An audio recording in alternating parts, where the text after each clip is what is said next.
Hey guys, this is Jay Calder with Jay Unboxing here, about to talk about the week's most prominent results and the fighters, as well as handing out some grades for said fighters. Here we go. And as always, you guys can definitely hand out your own grades in the comments section below. Would love to hear what you guys think of the fighters as well, whether you agree or disagree. We'd love to hear all your thoughts there, so that would be wonderful as well. So the week wasn't too busy. There wasn't a bunch of huge mega fights or giant names out there. You had a couple of decent fights, which is basically what we're going to break down. Not much of the undercard action, to be honest. It was a lot of just kind of build up or stay busy fights on the undercard. So to be perfectly honest, I was not 100% impressed with those kind of results. To really cover them here, I'm just going to be talking about the two primary main events that we were dealt with here. And one of them, of course, took place for Top Rank, featuring Robson Conceicao taking on Xavier Martinez, as well as the Junior Makabu fight versus Thabiso Mchunu. Those are the fights we're basically going to focus on here. So, without much more ado, let's get into them. Now, the first fighter we're going to get into is Ilunga Junior Makabu. He defended his WBC Cruiserweight title with a 12-round split decision over Thabiso Mchunu, and the grade that I'm going to be going with here is a B+. Now, the reason I'm going with a relatively positive grade after a performance that wasn't the best I've ever seen by any means is because he kind of did what he had to do. He got rid of a mandatory challenger that he wanted to get rid of in hopes of keeping alive a fight between pound for pound kingpin Canelo Alvarez. That was his primary goal. That's the fight that's going to make him the most money. Some might argue Canelo's just trying to buy a title from him because at the end of the day, many people are expecting a super middleweight to move up to cruiserweight and completely obliterate Makabu, and may happen. Very well may take place. That being said, you got to win in order for that fight to happen here. And as a result of that, you can only look at this as a positive result for Makabu because that keeps that dream alive. But did he look great? No. At times, to be honest with you, there were actions within his fight style there that almost made him look shot. He'd have a hard time keeping his feet under him in the right places. His shots would seem a little wild at times. He just seemed a little clunky in there, and it's not a great sign when you're already going to be the slower man and you're facing a much faster fighter in Canelo that you look something like that. Again, you're kind of, this grade is difficult to do because you're sort of, it's a reflection of so many different mirrors here, but the point being, it didn't look great all the time when he was in there. Now, was he completely god awful? No, not necessarily. He had some speed, some power, and a decent engine for a cruiserweight. He stayed pretty consistent throughout the fight, and obviously ended up edging his opponent in a fight that really didn't have a lot of separation in it. But that doesn't necessarily mean that it's indicative of such a great performance, which is why he gets the grade he gets. Now, the second fighter we're going to be going with here is Thabiso Mchunu, and this is, of course, after his loss to the aforementioned Makabu in a 12-round split decision for the WBC Cruiserweight title. And the grade that we're going to be going with here is a C-. He didn't look terrible. He had some defensive, solid components to his game, defensively solid components, I should say, and he was okay in a lot of those ways. He accounted for himself well enough, I suppose, but he just was a bit too hesitant in maybe his last real shot and kind of let that slip away. Maybe even potentially a Canelo fight. It's a mandatory shot. He wouldn't have to reface Makabu if he ended up winning the fight.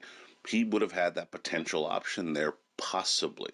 But instead, he kind of let a lot of the fight and those opportunities sort of slip away. He just doesn't look like he's going to be trouble for any of the top 200 pounders out there, which is a bit of a problem, worrisome for him, of course, when you think about the fact that, this is now his second loss to Makabu. I don't favor him against someone like a Lawrence Okoli or certainly not a Marius Brady's. I just don't see him doing very well against any of the other top guys. As much as people might say Canelo's trying to pick off Makabu, this is probably Mchunu's best shot at picking up gold at 200 as well, and he just seemed to let that slip away. Some might say, well, maybe he did do just enough, and his defensive skills should have had some bearing on the score, which I think they did. I just don't know if it was enough, and either way, when you're just laying back too much in the cut like that, it allows for that kind of, hey, people are going to score the fight how they want to score, and if they don't like that kind of style, you leave yourself open to a negative result, which is what he ended up getting here, and which is why I give him the grade that I give him. Now, the next fighter we'll go with here is Robson Conceicao, who had a junior lightweight win over Xavier Martinez. over the course of 10 rounds, picking up a pretty much shutout unanimous decision. And the grade that I'm going to be going with here is a B minus. Now, that's not to make anything too negative about this particular performance. I think he did okay, and it wasn't anything bad by any means. It was a good, solid win. He seemed to kind of learn from the Valdez mistake in the Oscar Valdez fight, where he sort of was busy earlier, but kind of drifted and not faded so much, but just wasn't as active later in the fight. He pushed the action a bit more here in the seventh, eighth round. He was an active fighter, putting together combinations, and he did so pretty skillfully.